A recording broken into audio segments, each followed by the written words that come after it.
Major funding for Election 2022 Arkansas PBS Debates is provided by AARP Arkansas, with additional funding provided by the Arkansas State Chamber of Commerce. From the campus of University of Central Arkansas and the studios of Arkansas PBS, it's Election 2022 Arkansas PBS Secretary of State Debate. Stand by, Jim, in 5, 4, 3, 2, 1. Up on Jim and cue Steve. And hello again, everyone, and welcome to Debate Week here on Arkansas PBS. At this hour, the candidates for Secretary of State, and they are in alphabetical order. The Democratic nominee, Beth Gorman, and the Republican candidate and incumbent, John Thurston. Questions for the debate will come tonight from Brandon Evans from 4029 News, Fort Smith and Fayetteville, and Christina Munoz of Arkansas PBS and Natural State Update. I'm Steve Barnes. Rules for the debate have been agreed upon by both candidates, and in review, each will have 1 minute to respond to a question. The candidates will have 30 seconds for rebuttal or for expansion on an answer if they choose. At the conclusion of questioning, each candidate will have 1 minute for a closing statement. The order of candidate appearance was determined prior to the debate by a toss of a coin, which was overseen by the candidates or their representatives. Our first question will come from Brandon Evans, and it goes to Ms. Gorman. Candidate Gorman, a lot was made about whether the 2020 election was free and fair. Do you believe it was? And if elected Secretary of State, what would you do to ensure that elections remain free and fair in Arkansas? Thank you, Brandon. Thank you, PBS. Thank you, Christina. Thank you, Steve. I'm very happy to be here today. And the short answer is yes. I believe that the 2020 election was a free, fair, and sound election, and I believe that President Joe Biden won the presidential election. And as sad as that day was, it taught Americans that we have to treat democracy as a fragile institution, that we have to work hard to ensure that it exists in the form that we want it to exist in. So, as Secretary of State, I'm going to work hard to ensure that all Arkansans are participating in the process. We have the lowest voter participation and turnout in the country, and that's a way to ensure election integrity is to change that statistic. Thank you, Ms. Gorman. Mr. Thurston, 1 minute. Well, that is the million-dollar question everyone's been asking for the past, 2 years. And I believe it's the same question that was asked when Hillary lost several years ago. So that concern and that fear has been among voters since the beginning of probably the first election, back when we just penciled in the name. The short answer is I positively 100% can tell you with certainty that I don't know. Because each state, according to the U.S. Constitution, shall run their own elections and certify those elections. So for me to say that a particular state did it perfectly, I can't say that. I can say here in Arkansas, during record turnout, a pandemic no doubt, we had probably the safest and most secure elections in the country. In fact, Arkansas ranks, according to the National Heritage Foundation, ranks number 4 in the nation in the area of election integrity. And so I look forward to talking more about that because there's a lot we can say pertaining to especially the last presidential election. Ms. Gorman, 30 seconds. Well, I'm concerned to hear that we can't all agree about the 2020 election still and on stage with the individual who oversees elections in Arkansas. Yes, Arkansas has got integrity and we've had no voter fraud complaints, and again, went red, and so no one came after Arkansas in the 2020 election, but that could have been different. We saw the President of the United States go after members of his own party because they certified election. They did their job, and he came after them.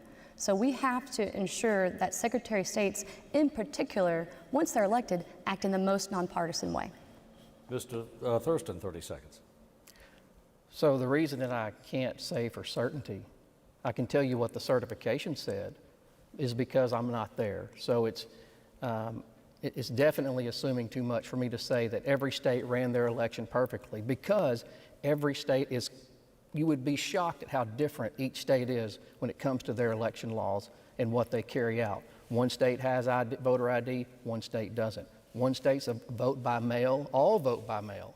Another state is limited to absentee. So, but I definitely am very confident with what went on here in Arkansas. Ms. Munoz has the next question, first for Mr. Thurston. Thank you for Mr. Thurston. So there's no doubt that election integrity is incredibly important. So when it comes to a potential voter in Arkansas, are there too many hoops to jump through? Are the safeguards and protections just the right amount, or should there be even more? So I tell people that you have to take ownership of your vote. Some states have an automatic voter registration. Here in Arkansas, you have to register to vote 30 days prior to the election that you want to vote in. That's what I mean by taking ownership of your vote. You do need to register. There is a lot of debate on some of the election laws passed here in Arkansas. In this past General Assembly, there were several. Some call it voter suppression, as if voter ID is somehow suppressing votes. But we do want it to be convenient. We do want it to be easy for people to vote, obviously, but also hard to cheat. And accuracy is more important than convenience, in my opinion, because elections, it is the bedrock of our republic. Ms. Gorman. Again, when you look at the statistics of us having the lowest voter participation and turnout, I would argue that we have made it extremely hard to access your fundamental right as an American to participate in the American election process, American democracy. There are things that we can do today that overnight would change that. Things that have been tried and true in several other states. Online voter registration. Most Americans conduct their business through a tool in their pocket, their phone. We are making it extremely difficult in this day and age for Arkansans to access what truly makes America and American democracy different from any other country in the world. And on day one, I'm going to be addressing this. Again, if you're going to be judging the performance of this job, the first thing you should judge it by is how many people are participating in our elections. Mr. Thurston, you have 30 seconds, sir. So during the primary that we just had, and well, even the general election before that, we had record turnout and record participation. So I think we are seeing it trend up. Obviously, we should do a better job educating our young people, because I believe that's where we should be telling them first, when they're young, the importance of voting. Because once an individual is into their 60s and 70s, they're pretty well set. They're just not going to vote. But I do think we need to do a better job in educating our young people, and I hope we have time to talk more about that. Ms. Gorman, 30 seconds.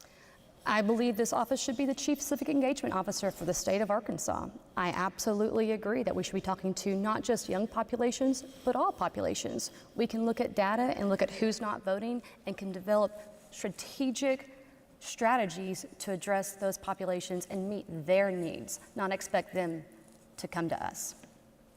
Thank you, Ms. Gorman. And a question for Ms. Gorman. You have indicated that you want to assist underserved communities and women. Is there something unique to the Office of Secretary of State? How can you do that with the Office of Secretary of State? On the campaign trail, I talk about being an opportunity advocate. I've seen how opportunity transforms lives. I've seen how it's transformed the lives of women when you give them access to an opportunity that already exists.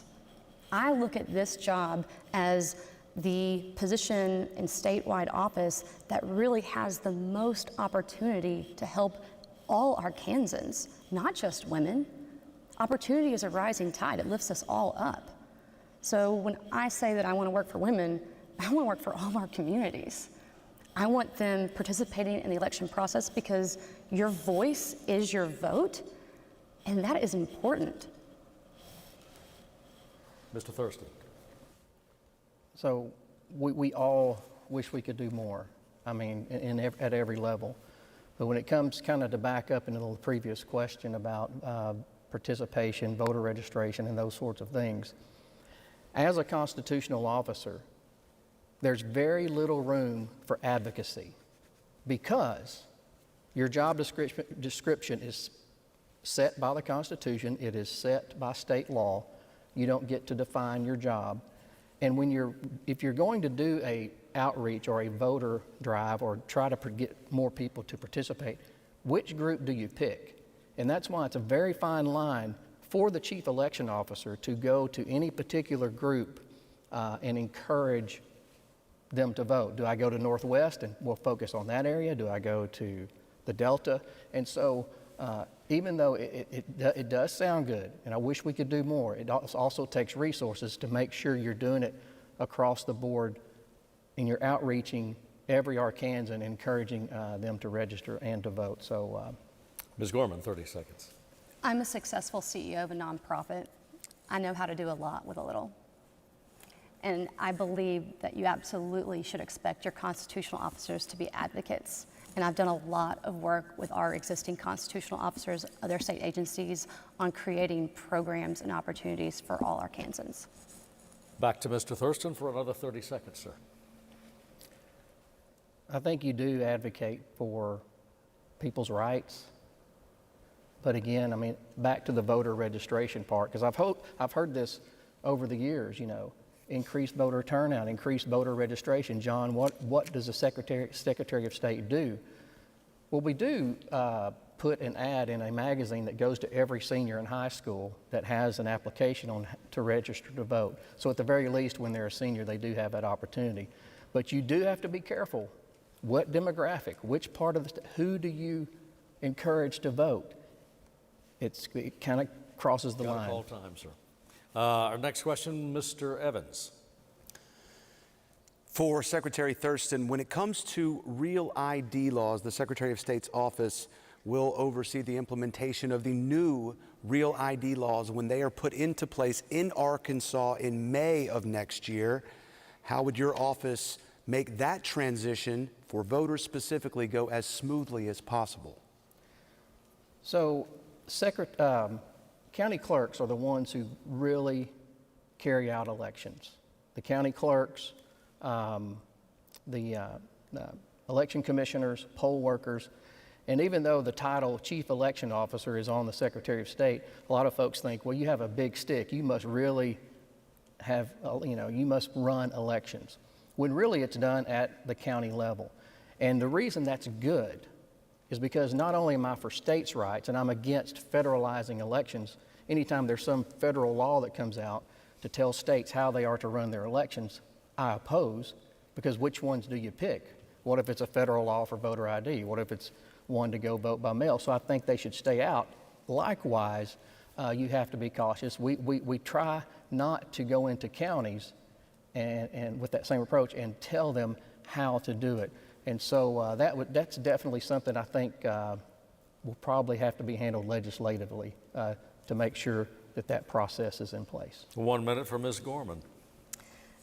I understand how elections work in Arkansas. We have 75 counties, and you work with 75 county clerks and their staff.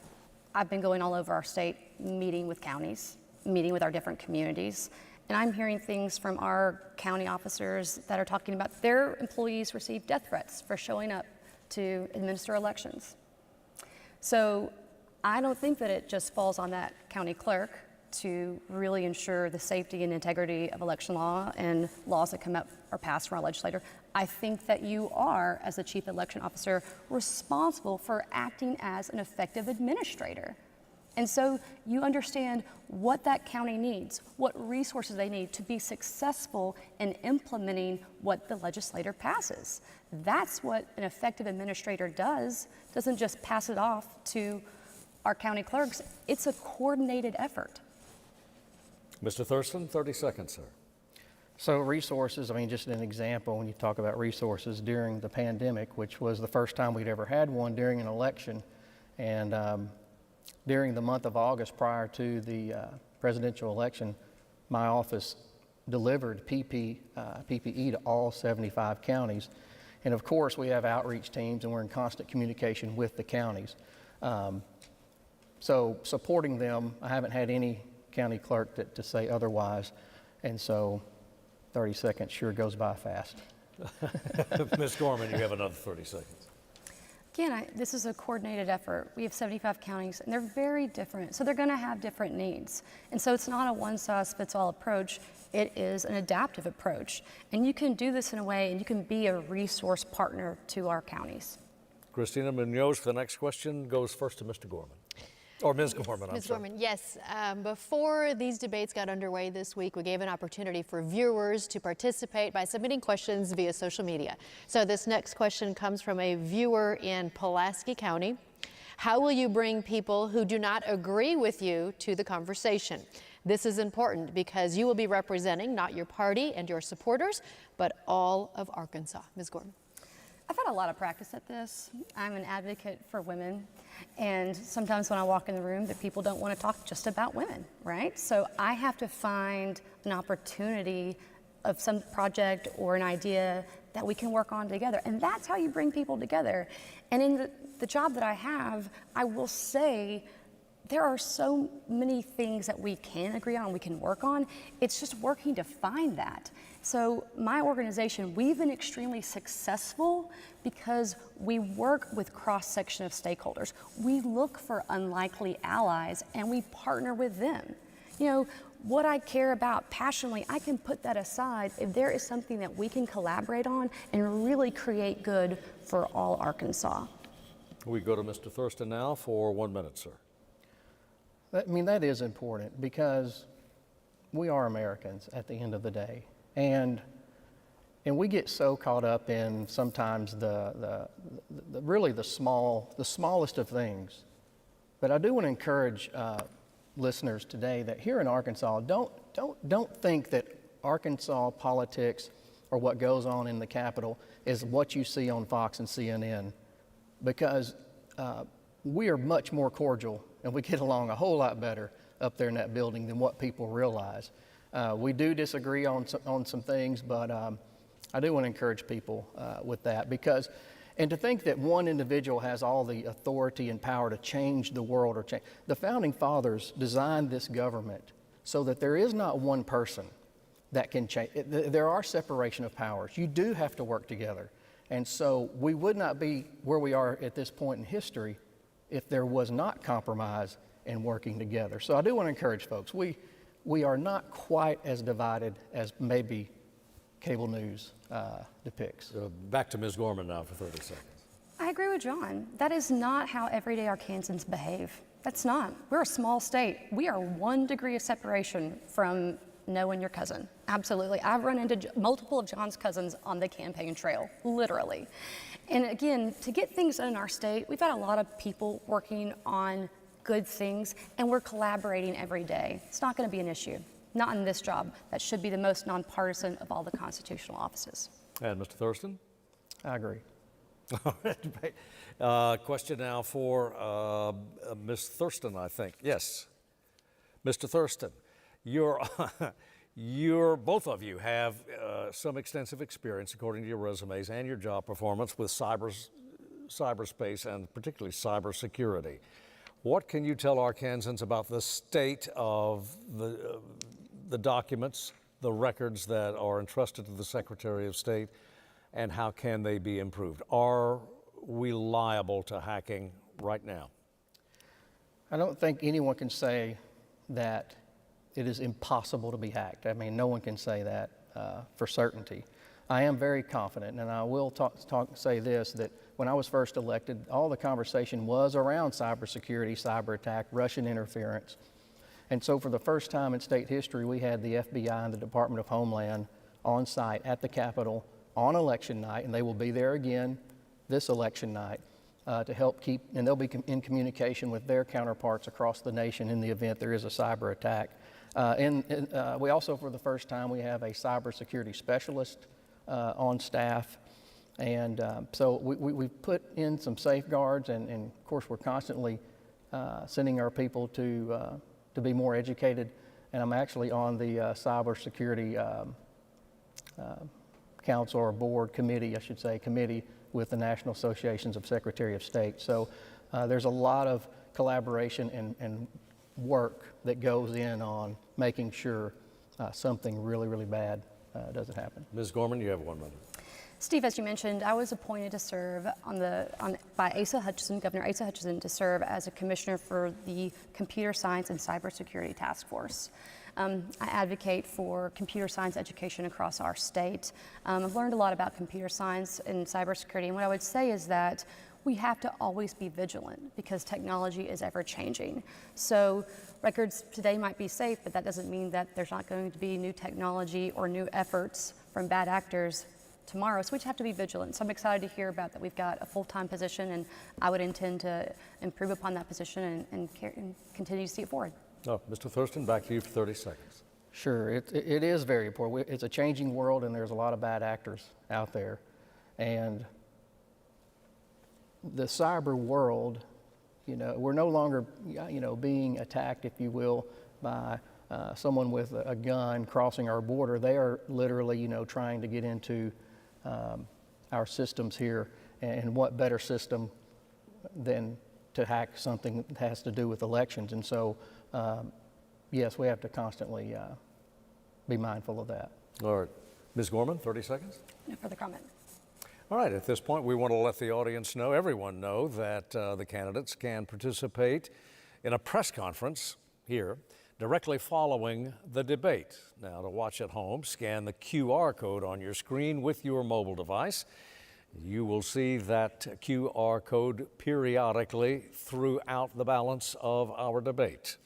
And with that, our next question comes from Mr. Evans, and it goes first to Ms. Gorman. Candidate Gorman, so I want to talk about business now because the Secretary of State's office does have the Business and Commercial Services Division and the Business Office. So how, as Secretary of State, would you help businesses and business owners in Arkansas? Thank you, Brandon, for this question. I'm very passionate about the business economy, specifically the small business economy. I'm currently the chairman of the North Little Rock Chamber of Commerce. In my day job, I've worked very closely with female entrepreneurs across our state, helping understand how their business can become a true vehicle of economic mobility. And what I've learned is that the Secretary of State plays a very vital role as the incubator to business in Arkansas. The first place that you have to go is the Secretary of State's website to register your business. And if you are not in good standing with the Secretary of State, a bank will not give you a loan. And unfortunately, currently, if you call a bank and say, I'm looking to get a loan, they're gonna look you up on the Secretary of State's website, and if you're not in good standing, they'll just tell you no, they won't tell you why. So I absolutely intend to really focus a lot of attention on this seldomly talked about, but very important aspect of the Secretary of State's job. Mr. Thurston, 1 minute. It is a very important function of the office. When I took office 3.5 years ago, one of the needs that I saw was Northwest. 40% of the growth in Arkansas in the realm of commerce and business goes on in Northwest Arkansas. That's 40%. And so we created the first ever Secretary of State satellite office, if you will, that handles business commercial service issues that they may have to deal with.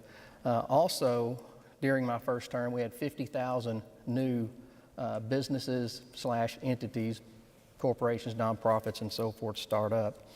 And our office takes around 400 calls a day. So it's a very, very busy office.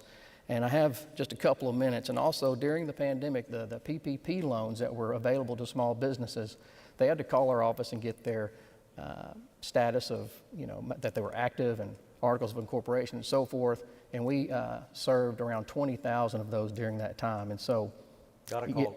I've got a call time. Very important function. Yeah, and we go to Ms. Gorman. I think this is an area where we've got to improve. I looked yesterday on the business service tab. The first thing you click when you says new business is basically due to a staffing shortage, you're going to experience customer service delays. Nothing about that or our website currently makes this an easy place to do business in Arkansas. We've got to improve it. Another 30 seconds for Mr. Thurston. Well, 30 seconds. It's 50,000 new entities in the last 3.5 years, and we're growing. And we have very little complaints personally, and most lawyers and those who start businesses, many across the state have my cell number and they know they can call me. And so we definitely respond to any needs immediately. So. And Ms. Munoz has the next question. It goes first to Mr. Thurston. So we've talked a lot about the office and the duties, as well as increasing voter turnout, voter registrations. But what criteria would you use as Secretary of State to evaluate your performance in that office? When I was Commissioner of State Lands for 8 years and ran for this office, and how I look at a constitutional office is you first look at your statutory responsibility. I mentioned you don't get to set the job description. And the main thing that you do is you make sure you're fulfilling that statutory responsibility, period. You don't get to go off into other lanes of government and dabble with. And so I think the way to measure that is to make sure that you're doing that, fulfilling your obligation statutorily.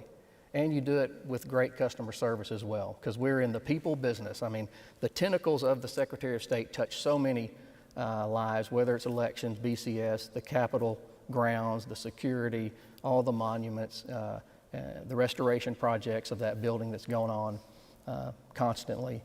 And so I think that's how you measure. You have to look at the laws and make sure that the public are taken care of. Ms. Gorman, 1 minute. I deal in data and figures. I think it's a simple way to evaluate job performance. Again, I'm a CEO of an organization, and I get evaluated every year. Not just every 4 years, every year I get evaluated. And we look at very specific metrics. There are some big metrics with this job. Voter participation, voter turnout, the number of businesses. Why is 50 the threshold, 50,000? Why isn't it 100,000? Let's put those numbers on a board. Let's see us go from the bottom of a national list in voter engagement to the top.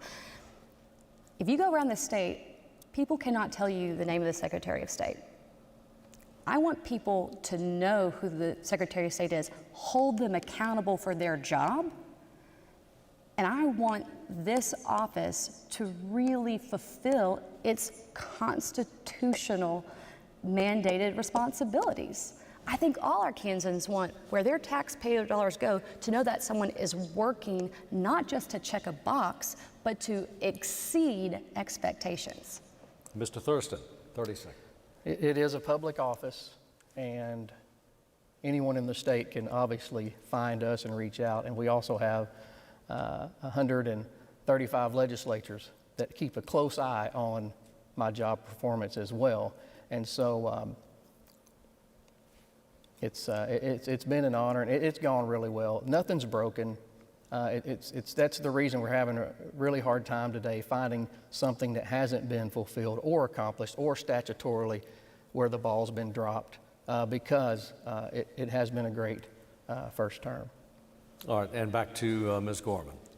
I think that I've clearly pointed out, and I'm inviting Arkansas voters to look, though you can see where we're not delivering on this office.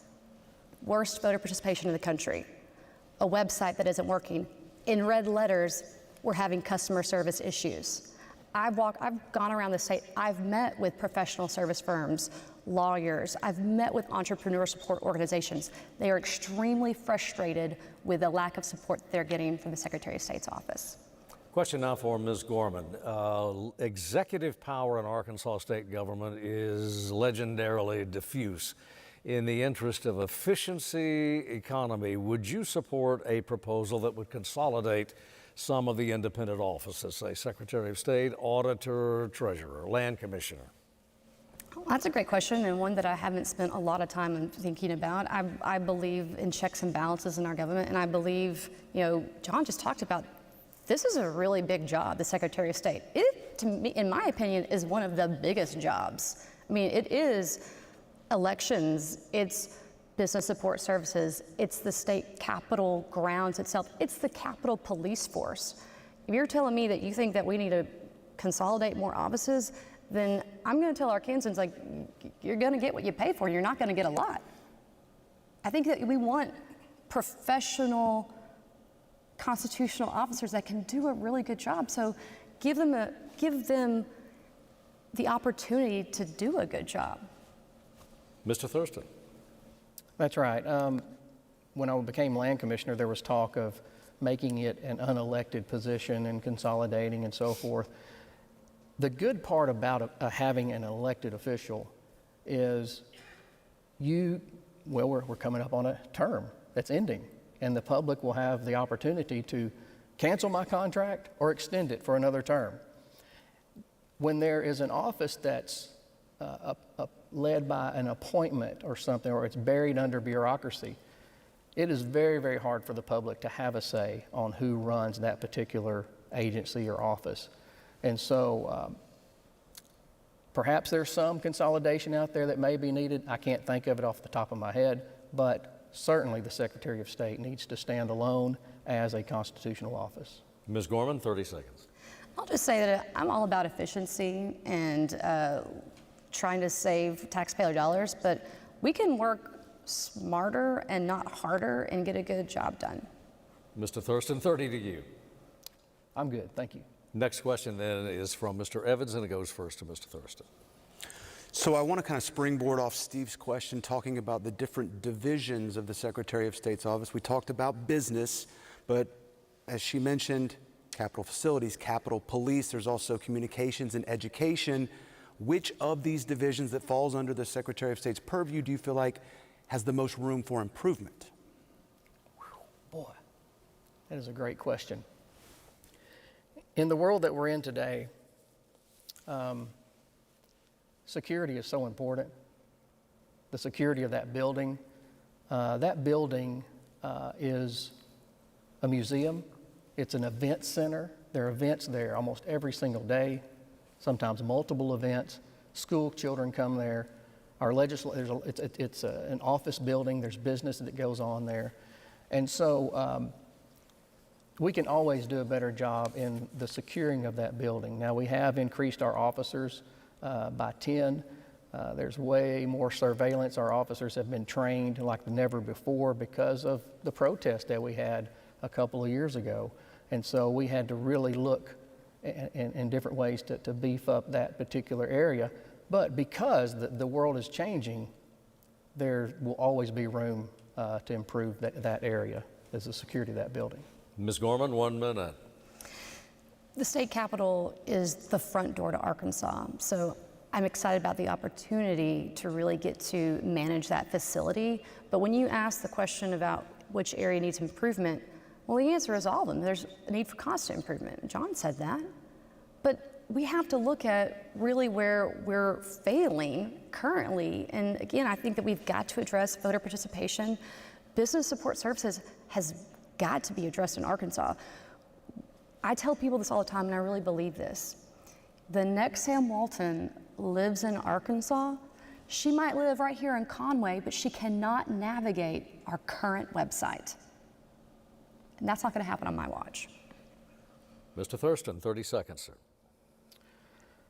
That's true. I mean, because of the changing world and technology changes at a rapid pace, I suppose every division will there's always room to improve. Tomorrow there'll be something more that we need to be doing. But because elections, in my opinion, elections, the Capitol Police, BCS, there's really no way to say which one is more important. And so, but just based on the question, the way it was framed, my mind goes to the security of lives when they're there at that Capitol. And so, Ms. Gorman, 30 seconds. Well, I really appreciate John pointing that out, because unfortunately we've now seen historically what happens when that House of Government can be attacked. So I'm going to agree with him on that, and that's something that, again, if you didn't recognize and appreciate the Capitol Police Force, that's an important agency within the Secretary of State, and I'm excited to serve it. Ms. Munoz has the next question. So, Ms. Gorman, you have already addressed this question, but because it is a viewer question, we want to be sure to get it in and get both of you to respond to it. This question comes from a viewer in Garland County. Should Arkansas have online voter registration? We are one of 4 states that does not allow online voter registration. Ms. Gorman, to you first. I think that we are one of 11 states that doesn't have online voter registration, and John might actually be able to better answer that than me. But yes, we're in the minority of states that doesn't have it. I'm absolutely in favor of that. Of course, a legislator has to carry that piece of legislation. What's great is that, it was introduced a couple sessions ago. It was introduced by a young Girl Scout working with her representative senator from Fort Smith, Arkansas. She did the hard work and she did the research. She worked with the Secretary of State's office, but she got letters of support from comparable states, other southern states, about this is working for us. And this is low-hanging fruit. This is low-hanging fruit to overnight change voter participation. And again, we live in a society where we do everything on our phone. Why aren't we providing this access to Arkansans right now? John Thurston, 1 minute. I am not in opposition to online voter registration. My good friend in Alabama, Secretary, they have successfully pulled it off there, and they have seen an increase in voter registration. It is completely a legislative issue, completely. Because there's other laws that have to be changed before you could implement that. One, meaning you have to have a wet signature in registering to vote. And so there's other things that need to go on before that takes place. But if done correctly, yes, I think it would be convenient and a good thing. But again, the General Assembly definitely holds that power to make those decisions. For a follow-up, Ms. Gorman, you have 30 seconds. And I would try to work with the General Assembly on that. I think it's important. I think, the Secretary of State does have to speak out and up for innovation, automation, access. This creates transparency. It's a cost-saving mechanism. It is a physical cost for paper registration. This is going to save Arkansans taxpayer dollars. It's going to help Arkansans participate in the most American thing, voting in elections. Mr. Thurston, another 30 seconds if you wish. I think I'm good. Then a question for Mr. Thurston then. What separates you from your opponent? Obviously, you are a Republican, Ms. Gorman is a Democrat, but are the differences largely ideological, or do they involve the mechanics of the Secretary of State's office? What separates the two of you? Honestly, I don't know. I've just gotten to know her just in recent months and haven't really had a chance. And this is really our first, I guess there was a primary debate that went on. I guess you would have to maybe start off at the party platforms. That might tell you a little bit of our differences if you looked at those two platforms, because we both, I think, agree with our platforms. And also, I guess, the experience in running a constitutional office, not to discredit anyone's experience in life or resume, but I have successfully run a constitutional office. And maybe there's a reason no one has heard of the Secretary of State in Arkansas, because I've done a good job.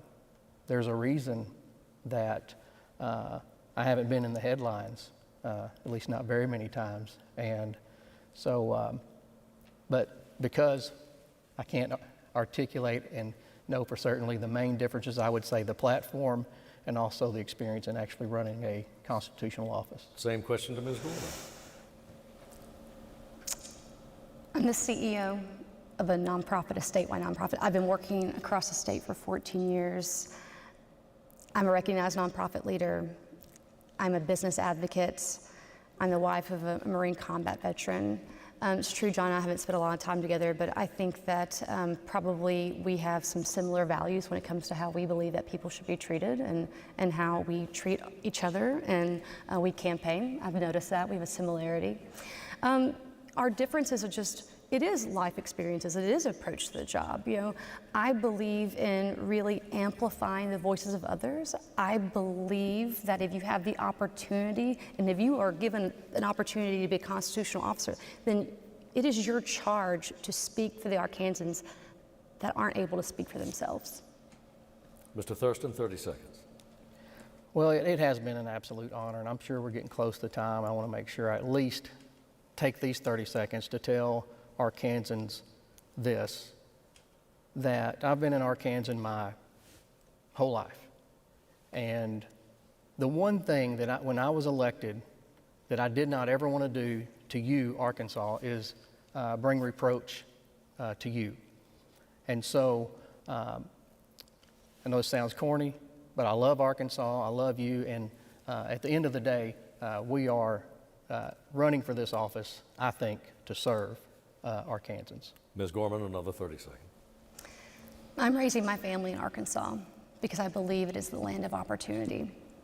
I believe that all Arkansans have a voice, and the best way to exercise that voice is to participate in the American democracy right here in our great state.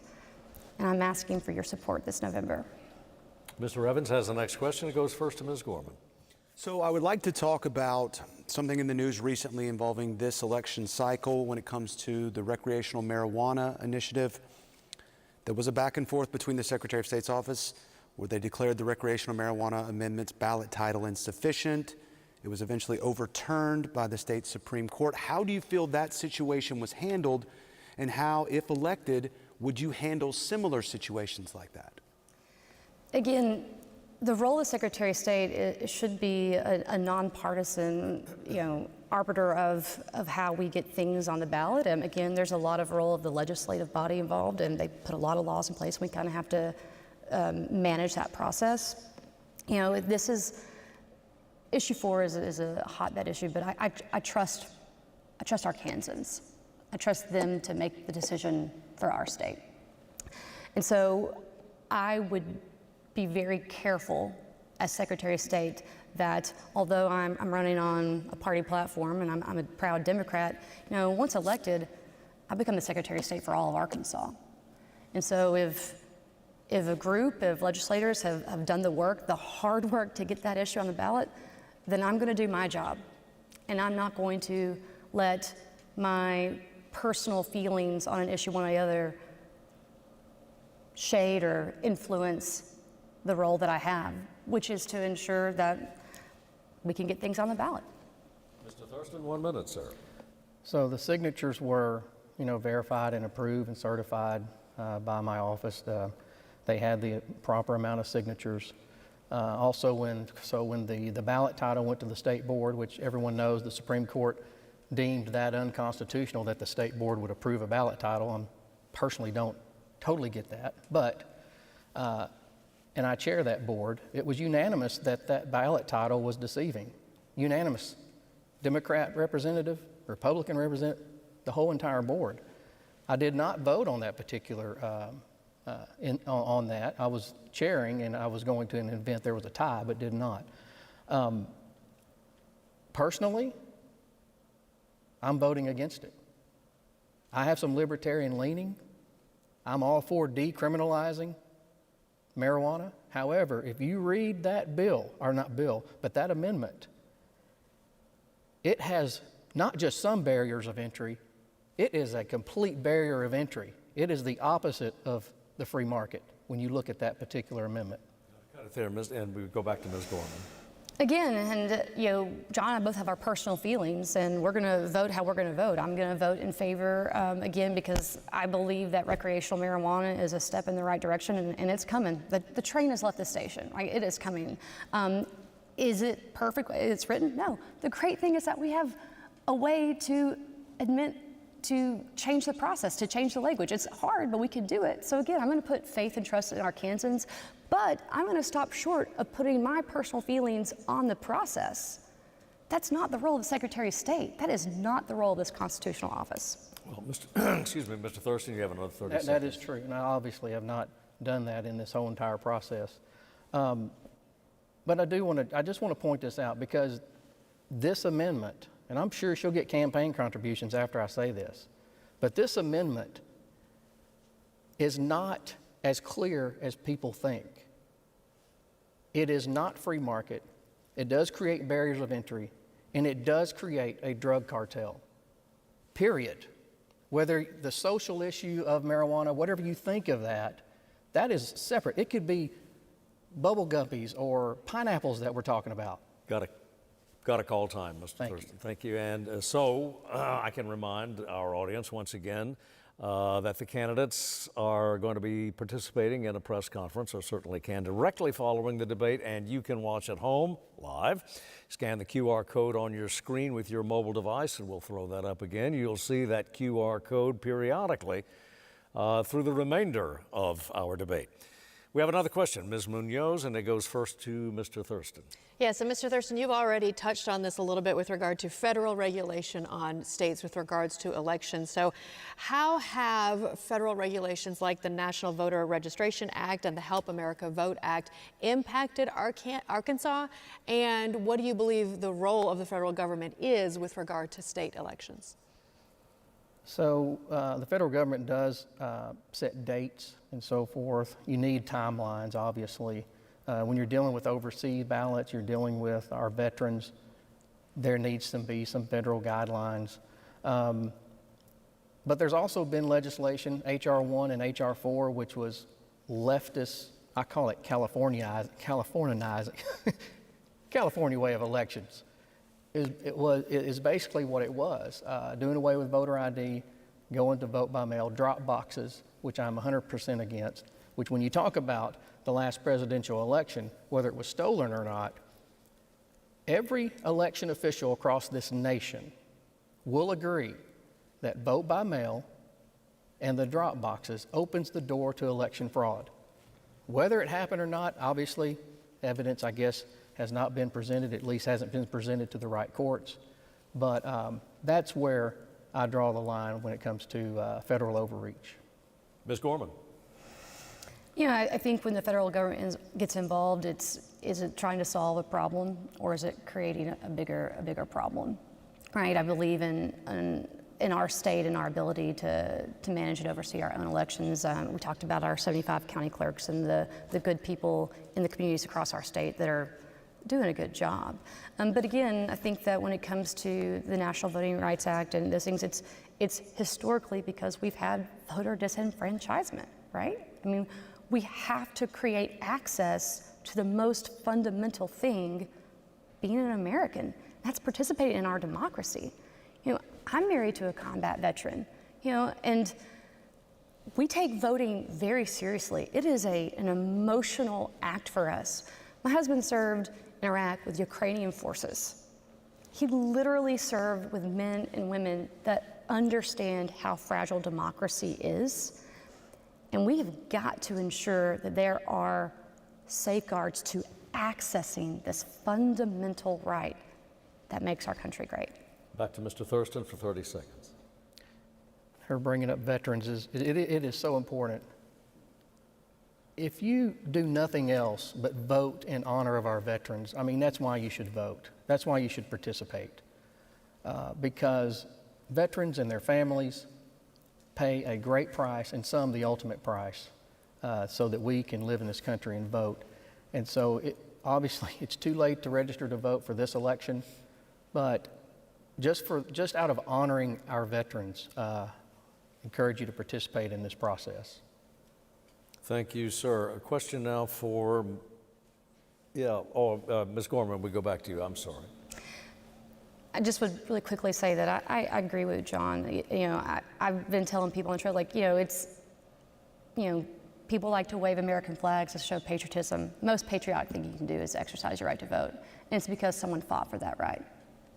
Now a question for Ms. Gorman, or starting with Ms. Gorman. You have seemed to suggest in the debate that the office should be more of a bully pulpit, and that the occupant, the Secretary of State, could be more of an advocate.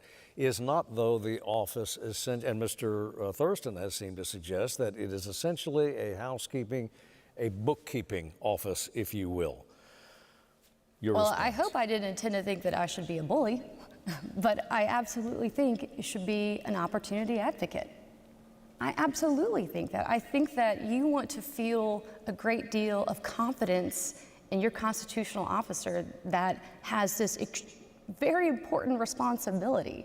So, Yes, I want to stress that, but I think that there's a way to do it that, first and foremost, on November the 9th, I hope that the individual in this office, and I hope that it's me, I hope that they behave in a way that is not reflective of partisan.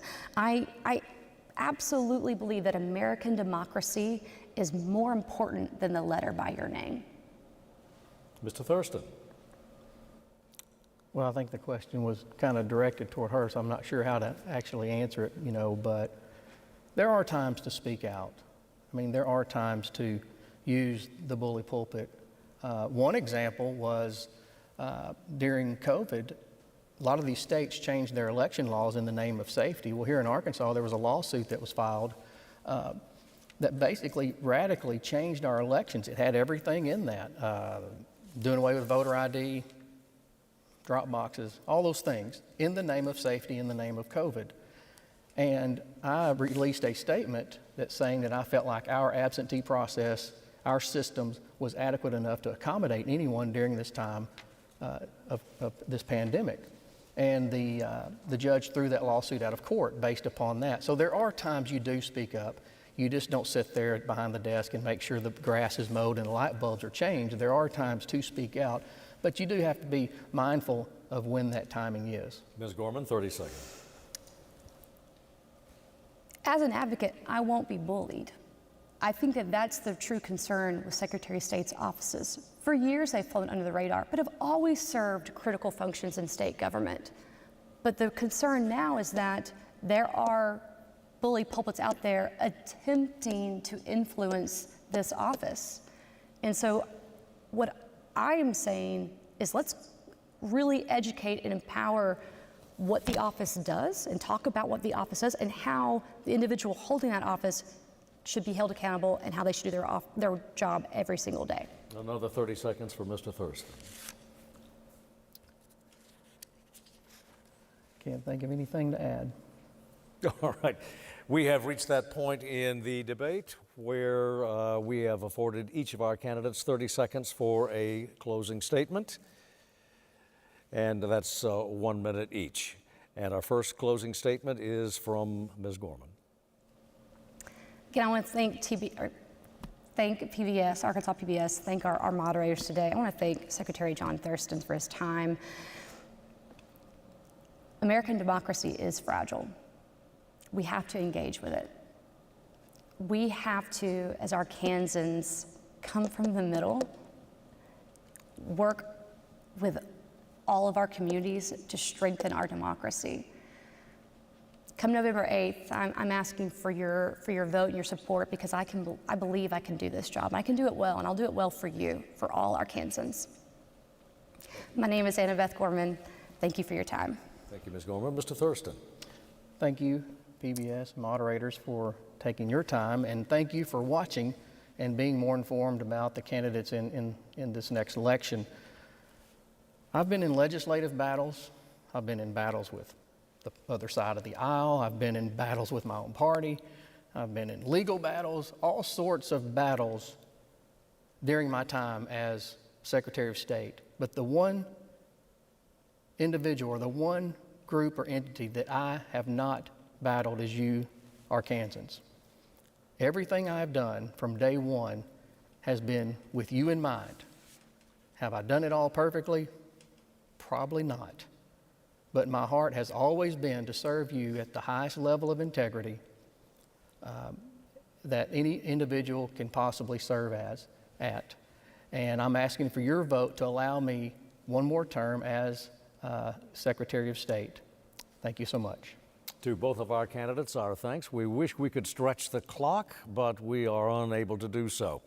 We would like to remind our audience that you can watch this debate again and all the PBS debates on demand at the Arkansas PBS YouTube channel or on the PBS video app and, of course, on our website. The candidates have, as we mentioned earlier, the option to participate at a press conference that directly follows this broadcast. Those press conferences will air on YouTube as part of our live stream. Scan the QR code on your screen and start watching on YouTube now. Again, our thanks to the candidates for participating and for our questioners tonight, and to everyone here at the Reynolds Performance Hall at UCA. And, of course, thank you for watching. Election Day, November 8th.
Major funding for Election 2022 Arkansas PBS Debates is provided by AARP Arkansas, with additional funding provided by the Arkansas State Chamber of Commerce.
Good afternoon.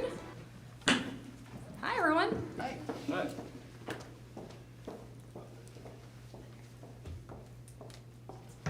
Oh, well, I guess I'll start. So you mentioned the state's low voter turnout, but what would you specifically to change as elected Secretary of State? So again, my opponent was talking a lot about how you have to be careful as a constitutional office or a state agency to target one population. I mean, here's the deal. We've got a lot of grassroots organizations, nonprofits that are on the ground. I'm a nonprofit, and so state agencies often come to my organization as a resource partner. So what I'm going to do is I'm literally going to work with our agencies and communities on the ground that are doing the work and address literally where we have to, if it comes to younger voters, if it comes to veterans populations, if it comes to women, minorities, the Delta, Northwest Arkansas. You know, there are programs in Tennessee right now where it's actually inviting high schools as a part of a civics class. It's actually inviting high schools to have a program about competing high schools to see how many of your seniors or 18 or above they can get registered, and the public schools that can get the most registered, they get a stipend for their education, like their civics program, right? I mean, there's a lot of things and strategies that we can employ right now, so we cannot be absent in this regard and say that it's not our responsibility. It absolutely is the responsibility of the Secretary of State's office. Do you think the state has secure elections? Absolutely. Do you support the state's voter ID law? I support using a voter ID, an ID to access elections. I mean, I have to show an ID in most things that I do. Should that be federal policy, or should it just be the policy of Arkansas? A voter ID. I think that the way that we're, especially as we're moving forward with a lot of things, like you need to prove who you are. So, I mean, a voter ID, and I would much rather it be an ID that's accessible. You know, what I'm concerned about is how can populations, especially disenfranchised populations, you know, what's their access to getting an ID that's required by a state or the federal government to participate? That I'd be really concerned about. So Democrats on a national level who say voter ID is voter suppression, you disagree with them on that? Well, again, I'm against voter suppression, but I think that, you know, we're not, as we continue, as voting becomes a continued issue, like we're going to keep having this voter ID. So like, let's focus on, especially in this state where we have historic low turnout, like how can we address getting people the IDs that they need so they can participate? Is voter suppression a cause for the state's low voter turnout? I think we've got historical disenfranchisement. We've got populations. We've got declining populations. I think we've got changing populations. And I think that we've got intentional efforts to sow distrust in our election process. That is also voter suppression. So, Arkansas doesn't have as much of a turnout. Is not bad. It's registration. It's voter registration and turnout. The registration numbers, compared to the rest of the nation, our registration numbers percentage is low. And you talk about like in high school and competitions and things like that, but what about people that, 20 to 30 range, the young adults where we see very little turnout, very little registration? How do you motivate them? I think we give them something to motivate. I don't think you send magazines to people. Who's reading magazines, right? I think that you have to have a tailored approach to populations. So I think that we have to have really strong social media and marketing to different populations. I think we have to really, look at what we're doing and how we can improve upon it and do it better. And we can look at, we've got 49 other states, and we can look at what they're doing and we can adapt it to work for Arkansas. Mr. Thurston pointed out about picking a specific region if we wanted to really focus on improving voter turnout. I'm not really sure why there would ever need to have a need to just pick one region. What could you do as Secretary of State statewide, not just focusing on a region like Mr. Thurston? So I think this is where you partner with the 75 county clerks.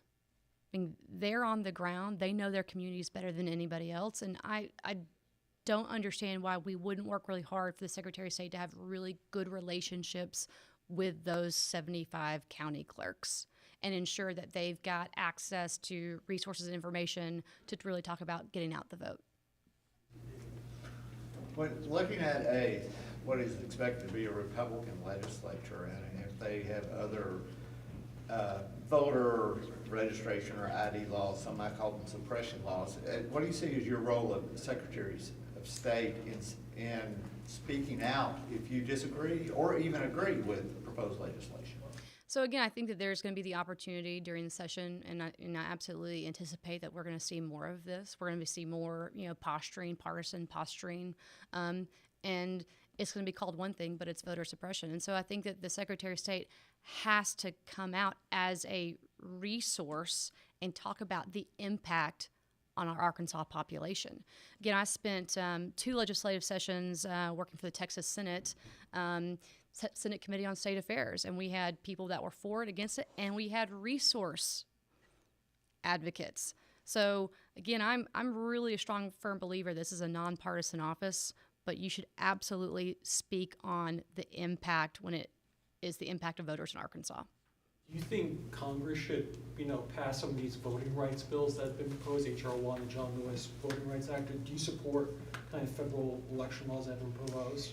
And this is difficult for me to answer just in this moment because I don't have that language right in front of me, and I've been talking a lot about what's going on here in Arkansas, and really been focusing on what's happening in Arkansas, what needs to happen in Arkansas, this office. But again, these federal laws, these federal, this legislation that's coming out, it's response to what we're seeing nationwide, right? We're seeing these national effort from, unfortunately, a former president who's talking about, fraud in our elections. So fraud, just using that word fraud, is a strategy to suppress the vote because there's no fraud, right?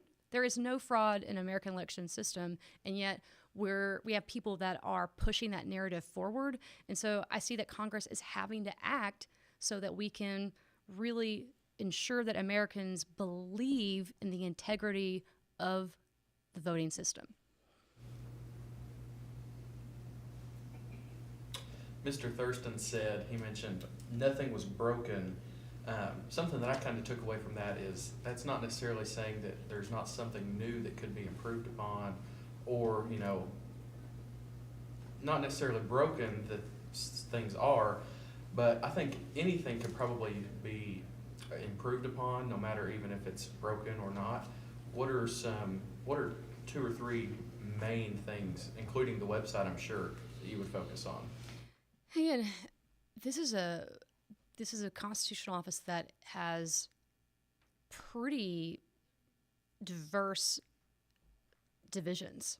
So I disagree when he says that things are going just fine. Like, I believe there are a lot of people that would say there's a lot of frustration with business support division. I mean, a lot of frustration, and we don't hear about it enough, and I've been singing that tune because that is an equally important part of this office. I mean, it's one of its primary functions. So I think that you have to address both, and you have to look at the people that are working in the office. And, I'm a big believer in the role of our employees and our public servants, but I want to make sure that we're matching talents and experience and expertise with the jobs the skills that they have, so we can provide great customer service to our business community, that we can address civic engagement. I mean, again, ensuring that our Capitol Police have the resources that they need. I mean, this is a really difficult. This is a big job. It's a really big job. I really want Arkansans to know who's leading this agency. So how do you balance talking about the Capitol and the Capitol Police and its security, how do you balance securing the Capitol with giving the public access? So we can do a lot there are public buildings and public facilities across the country. There's national parks, right? I mean, you give people access every day, but you ensure that your police force, and again, I want to be careful because we have a chief of Capitol Police, and that is their responsibility. And again, I don't have a background in law enforcement, so one of the things that I would do is sit down with them, like, what do you need, right? What do you need to ensure that you and your employees feel like they can come to work every day and be safe and secure. You know, lessons learned in the last 18 months, like how do we need to improve our safety standards? But, you know, anytime I walk in the Capitol building, I'm always greeted with a smile by our Capitol Police, and I appreciate that. So those are our men and women in uniform that need to be uplifted and receive the support that they need. So I would look at it as that's my role, is to ensure, like, tell me what you need to feel like you can be prepared for the day, but that we still want to be an open and welcoming front door to Arkansas. And we are out of time. Thank you all. Thank you for your questions.